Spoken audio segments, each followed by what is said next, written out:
Hey everyone, welcome back to World War II Retold, where we bring forgotten heroes, untold tactics, and the hidden turning points of the war back to life. Today, we're heading into the frozen killing grounds of the North Atlantic, a battleground with no trenches, no front lines, and no mercy.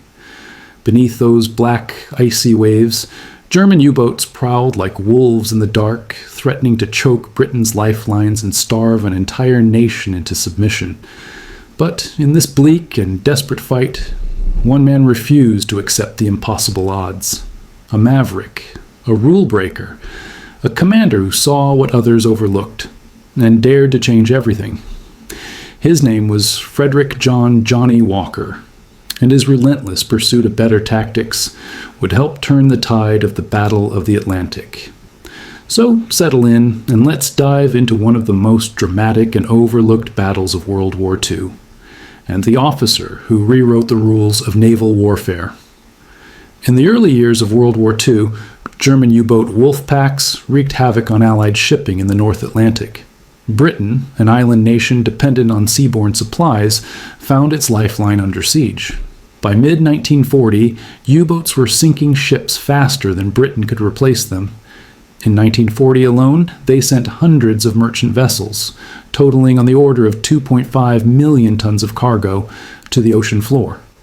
Prime Minister Winston Churchill grimly noted that the only thing that really frightened me during the war was the U-boat peril. Protecting convoys became a matter of survival for the Allied war effort. Yet, at the time, the Royal Navy's primary anti-submarine weapon, the depth charge, was proving frustratingly ineffective. Standard depth charge attacks in 1939-40 had a shockingly low success rate of only about 3 to 5% per engagement. The tactic, developed in World War I, was blunt. Detect a submarine by ASDIC, early sonar, rush directly over the contact, and drop a preset pattern of depth charges in the presumed area. Each depth charge was a barrel filled with TNT, around 300 lbs, set to explode at a fixed depth, often 100 or 150 feet for shallow, and 250-300 feet for deep.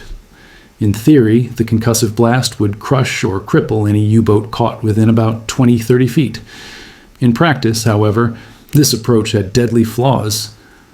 As soon as an escort ship accelerated and steered toward a U-boat contact, ASDIC contact was usually lost. The sonar couldn't see straight under the ship. In that brief blind window, often 20-30 seconds before reaching the drop point, a skilled U-boat captain could take evasive action, dive deep, change course, or even cut engines and glide silently. By the time the attacking ship released its pattern of depth charges, typically detonating around 150 and 300 FT, the U-boat often had slipped well below or beyond the lethal zone. Compounding the problem, early war British depth charges could not be set deeper than about 300 $50. German Type 7 U-boats, however, could crash dive far below that. In emergencies, they exceeded 700 miles. Royal Navy doctrine hadn't caught up to this reality. Convoy escort captains were instructed to use fixed, shallow depth settings that World War I U-boats could not survive, but which World War II U-boats could routinely outdive. Unsurprisingly, kill rates remained dismal. Internal Admiralty analyses in 1940 accepted a mere 3% kill probability per depth charge attack as normal. Indeed, through 1940, only about 11 U-boats were sunk out of 334 attacks, roughly 3.3% success. Meanwhile, U-boats were devastating Allied shipping. In February 1941 alone, Britain lost almost 400,000 tons of shipping, an unsustainable rate. By March 1941, officials feared that at current loss rates, Britain might run out of critical food, fuel, and supplies within mere weeks. Churchill demanded urgent action, directing that the defeat of the U-boat must take first charge of the Admiralty's resources.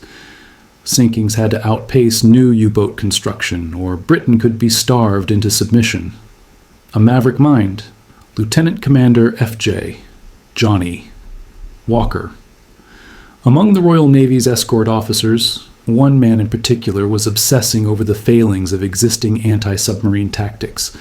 Frederick John Walker, known as Johnnie Walker, was a career naval officer and an early specialist in anti-submarine warfare. By 1941, he was a commander and would soon be promoted captain, with experience from the First World War and extensive training as an ASDIC instructor. Walker was brilliant but unorthodox. He'd spent years studying anti-submarine warfare and even taught at the Navy school HMS Osprey in the 1930s. However, his propensity to challenge outdated doctrine had stalled his advancement. In 1937, he authored a 40-page report critical of Admiralty convoy tactics, only to be told such suggestions were beyond his authority and unwelcome. When World War II began, Walker was still languishing without a major command, having been passed over for promotion and nearly retired. By late 1940, Walker finally secured a sea-going appointment as the executive officer of an escort vessel, and soon captain of the sloop HMS Stork. On the grim North Atlantic convoy runs, he had a front-row seat to the cat-and-mouse games with U-boats. Rather than simply accepting the 3% success rate, Walker began meticulous data collection on each encounter. In his cramped cabin, he compiled charts of U-boat contacts and attack results, interviewed ASDIC operators about how long they held contact and when they lost it, and mapped out where depth charges fell relative to where submarines might have gone. Pattern after pattern, miss after miss, a clear picture emerged. British depth charge attacks were almost always off target. Walker's calculations showed that a diving U-boat could easily slip beneath the standard 150 FT depth charge layer before the charges detonated. As he suspected, the Royal Navy's prescribed depth settings were essentially bracketing empty water above the fleeing submarines. One illustrative case in late 1940 confirmed Walker's theory. The escort ship HMS Volunteer had a solid sonar contact on a U-boat, lost it about 400 yards out, and dropped the regulation diamond pattern of charges set for a 150 FT and 300 AFRIT. The U-boat escaped unscathed. Walker ran the numbers. If a U-boat began a crash dive the moment sonar contact was lost, usually around 800 yards from the escort, in 30 seconds it could be 280 plus feet deeper, well below 150 hull warps. In fact, as the sub passed through the 150 FT layer, there were no charges exploding there. The first charges would be firing deeper at 150 FT or below by the time the sub had already vacated that zone. Essentially, Royal Navy doctrine left a safe depth for U-boats to slip through. As Walker summarized bluntly in his notes, the existing depth charge procedure guaranteed failure. Challenging doctrine, a forbidden solution. Walker devised a two-part remedy. First, he proposed using real-time teamwork. Instead of a lone escort rushing in blind, one ship could hang back to track the U-boat continuously on ASDIC, while guiding another ship in to make the attack. By coordinating via radio or signals, the attacking ship could approach the last known position more precisely and release charges based on the actual updated location of the sub, as reported by the tracking ship, rather than a preset guess. This was a radical departure from single-ship attacks, and would require tight coordination to avoid collisions or friendly fire, concepts frowned upon by the stodgy anti-submarine manual. Second, and more immediately achievable, Walker urged changing the depth charge settings themselves. He argued that many U-boats were escaping simply by diving under the shallow pattern, so he suggested dropping some charges much shallower, essentially filling the vertical gap. For example, instead of all charges at 150 out FT and below, an escort could set a portion to explode at 50 and 100 out FT, while still dropping others deeper, 200 plus FT.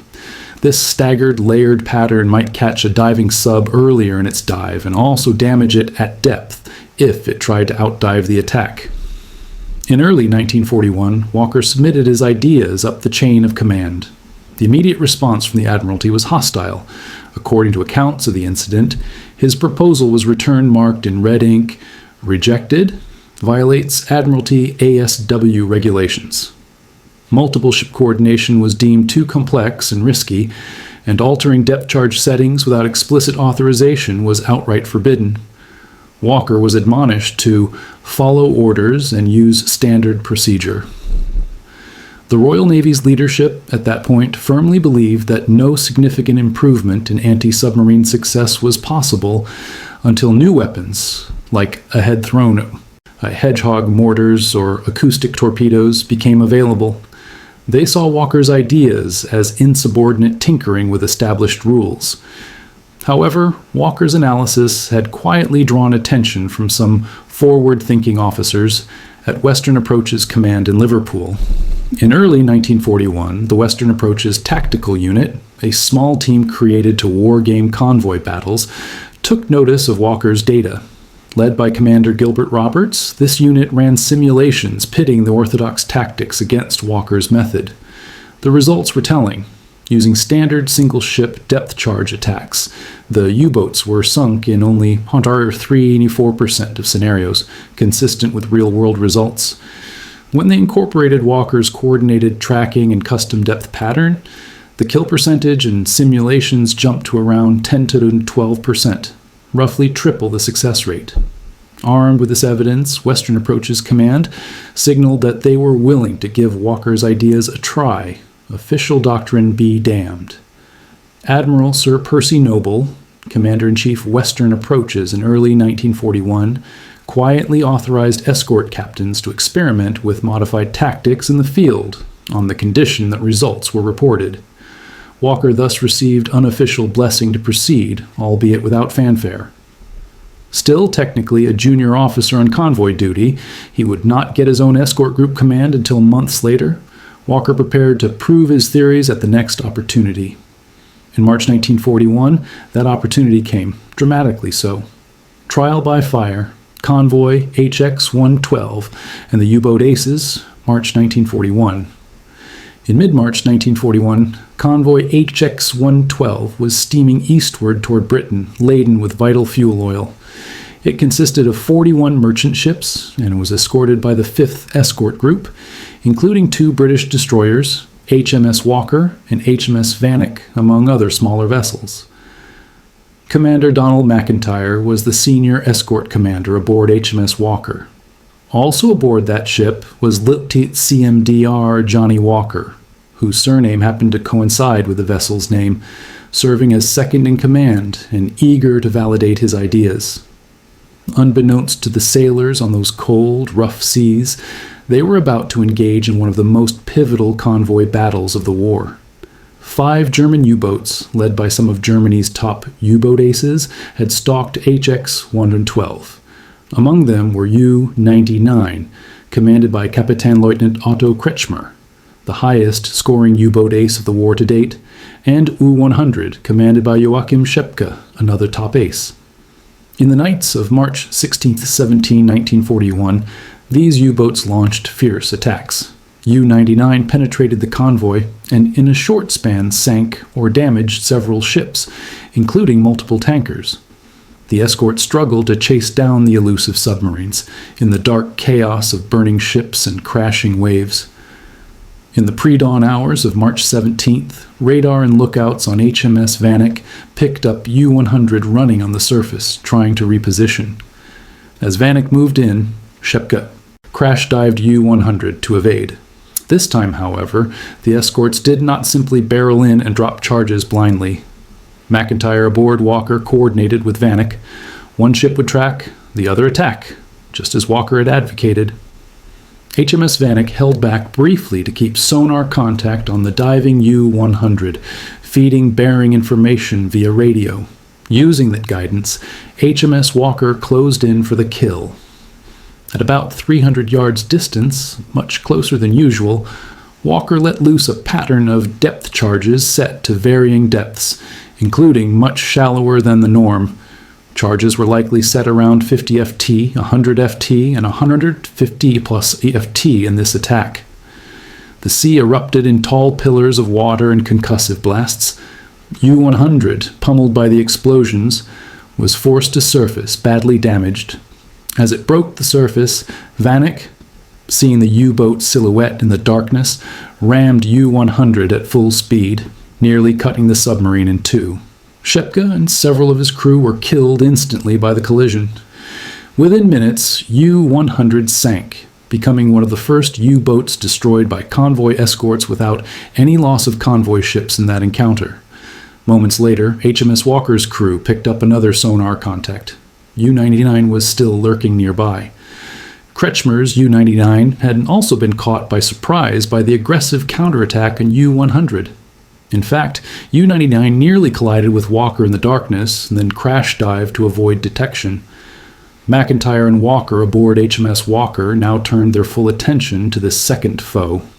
Using ASDIC, Walker established contact on U-99's position and again moved to attack with their modified depth charge pattern. They deployed a barrage of shallow-set depth charges at close range, rocking the submarine. The detonations shattered U-99's hull integrity and instruments, causing severe damage. Kretschmer, realizing his U-boat was crippled and unable to maintain depth, had no choice but to surface or be crushed by the pressure as his boat sank. He ordered U-99 to the surface, where the escorts immediately opened fire. Under fire and flooding rapidly, Kretschmer signaled surrender. U-99's crew scuttled the boat and abandoned ship. Kretschmer and 40 of his men were rescued and became prisoners of war. The once invincible U-boat ace had been beaten at his own game. In one dramatic night, 2 of Nazi Germany's most renowned U-boat commanders were neutralized by convoy escorts. The British destroyer crews had shown that new tactics, coordinated tracking and variable depth explosives, could finally outwit the U-boats. It was a stunning success. British losses in HX-112 ultimately totaled 6 ships, but the Wolfpack was repulsed and 2 U-boats were destroyed. This outcome was a huge morale boost for the beleaguered escort fleet. Just a week earlier, another legendary U-boat ace, Gunther Prien of U-47, had also been lost in action. Together, these events marked a turning point. The myth of U-boat invincibility was cracking. For Johnnie Walker, the engagement was validation. Though official dispatches at the time did not detail the non-standard depth charge settings used, word spread informally among anti-submarine officers that a new approach had paid off. The Admiralty, which only days before had threatened discipline if Walker persisted in altering depth charge procedures, quietly eased its stance. There was no public admission of error, but by mid-1941, Western Approaches Command issued revised guidelines allowing more flexible depth charge settings at captain's discretion. The once forbidden tactic was becoming standard. One tactical memorandum in mid-1941, Weekly ASW Bulletin No. 114, simply noted that escorts should feel free to use different depth settings as needed. Tacit approval of Walker's innovation. The Battle of the Atlantic was about to shift gears. Creeping death, refined techniques and growing success, 1942-1943, promoted to captain and given command of his own escort group in late 1941, F.J. Walker relentlessly refined anti-submarine tactics. He took charge of the 36th Escort Group with his flagship HMS Stork, and later the 2nd Support Group with HMS Starling, operating out of Liverpool. Walker trained his crews to perfect the coordinated attack methods. One of his hallmark innovations was a tactic called the creeping attack. In a creeping attack, 2 ships work in tandem. One ship maintains constant ASDIC contact on a U-boat from a distance, slowly creeping along to avoid alerting the sub, while the second ship silently moves in for the attack, guided by the first ship's updates. The attacking ship runs at very low speed with minimal noise until it is almost on top of the submerged U-boat. At a signal from the tracking ship, the attacker delivers a point-blank depth charge salvo directly over the target, then quickly departs the area. The tracking ship can then move in to drop a second pattern for good measure. This 2-stage ambush gave U-boats almost no warning.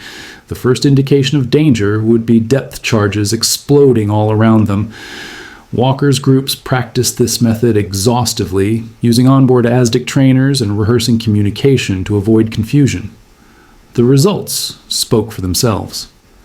In December 1941, Walker's 36th Escort Group escorted convoy HG-76 and sank 4 U-boats in one voyage, including U-574, which Walker's HMS Stork depth-charged and rammed. It was the first convoy to definitively defeat a Wolfpack, before it could inflict serious losses, prompting Churchill to call it the end of the beginning of the Atlantic Battle. Walker's aggressive tactics, actively hunting U-boats rather than strictly guarding the convoy, were vindicated. In mid-1942, Walker was brought ashore briefly to help disseminate these tactics to new escort commanders and to recuperate. His health was already fraying from constant sea duty. But by early 1943, with new U-boat offensives raging, Walker was back at sea commanding the 2nd Support Group, a roving band of specially equipped sloops and frigates whose job was to reinforce convoys under attack and destroy U-boats rather than just fend them off. Throughout 1943, Walker and his support group became a nemesis to the U-boat fleet. They operated in the Bay of Biscay, where U-boats transited to and from French bases, as well as in the North Atlantic convoy lanes. Using creeping attacks and his hold-down tactics, keeping U-boats submerged and running until they ran out of options, Walker's unit racked up kill after kill. For example, in June 1943, Walker's group used a creeping attack to destroy U-119 in the Bay of Biscay. HMS Starling crept up and delivered the killing blow. In July 1943, during one patrol, the group sank 4 U-boats in a single week, including a dramatic engagement where Walker signaled General Chase, a signal historically used by Nelson, to allow his ships to independently pursue fleeing U-boats at high speed. By early 1944, Walker's personal tally had reached 20 U-boats destroyed under his command, more than any other Allied anti-submarine commander in any theater. His men adored him, calling him the boss or Johnny, and they blasted the jaunty tune on "A Hunting We Will Go" on the ship's loudspeakers after every kill to celebrate. The broader impact of Walker's techniques was reflected in the improved Allied success rates against U-boats. By late 1941, after variable depth patterns were adopted, Allied escorts were sinking roughly 7 to 10% of U-boats they engaged, a marked improvement from the 3% of 1940. And in the pivotal year, 1943, the tide fully turned. In May 1943, Black May, the German U-boat fleet suffered catastrophic losses. 41 U-boats destroyed in that month alone, 25% of their operational force, while Allied shipping losses dropped dramatically. Improved radar, escort carriers, long-range patrol aircraft, and new weapons like the Hedgehog all played roles, but naval historians widely credit better escort tactics as the critical factor. As one official Royal Navy report noted, by mid-1943, the escorts were getting better. Escort groups were becoming more skilled, and scientific analysis was producing better tactics. Walker's contributions were at the forefront of that change. German Naval Command began to realize the Allies had devised methods to negate U-boats' former advantages. Admiral Karl Dönitz, chief of the U-boat arm, wrote in his diary that Allied escorts were exhibiting new coordinated methods and depth charges at multiple depths, making it extremely dangerous for U-boats to attack convoys. By late May 1943, Dönitz had no choice but to withdraw the U-boat Wolfpacks from the North Atlantic, conceding defeat, at least temporarily, in the face of unsustainable losses. The hunter had become the hunted. Legacy of a relentless innovator captain, Frederick Johnnie Walker did not live to see the final victory over the U-boats in 1945, but his legacy was firmly cemented in Allied success. In early 1944, Walker's 2nd Support Group was still in the thick of the fight, guarding vital convoys to Normandy and the Soviet Union. In one instance, March 1944, his group protected convoy HX-280 through a 3-day battle against multiple U-boats, not losing a single ship while sinking or damaging several submarines, a feat unimaginable in the dark days of 1940. Walker's relentless pace took a toll on his health. He'd spent nearly every moment of 1943 at sea in combat.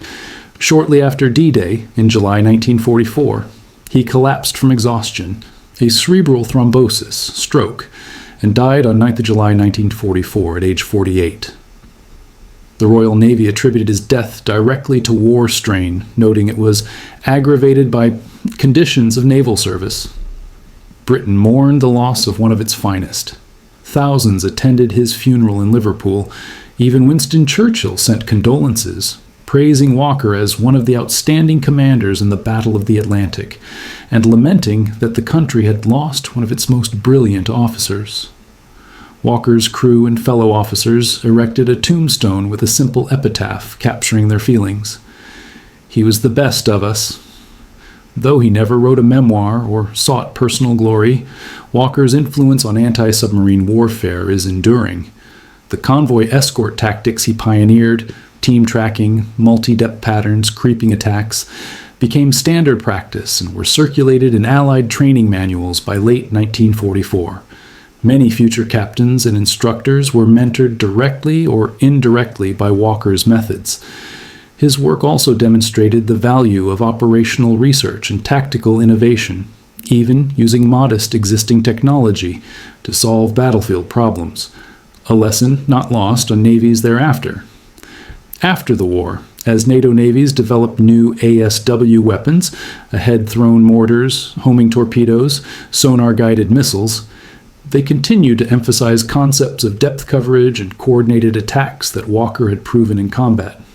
Modern anti-submarine warfare still benefits from his innovations.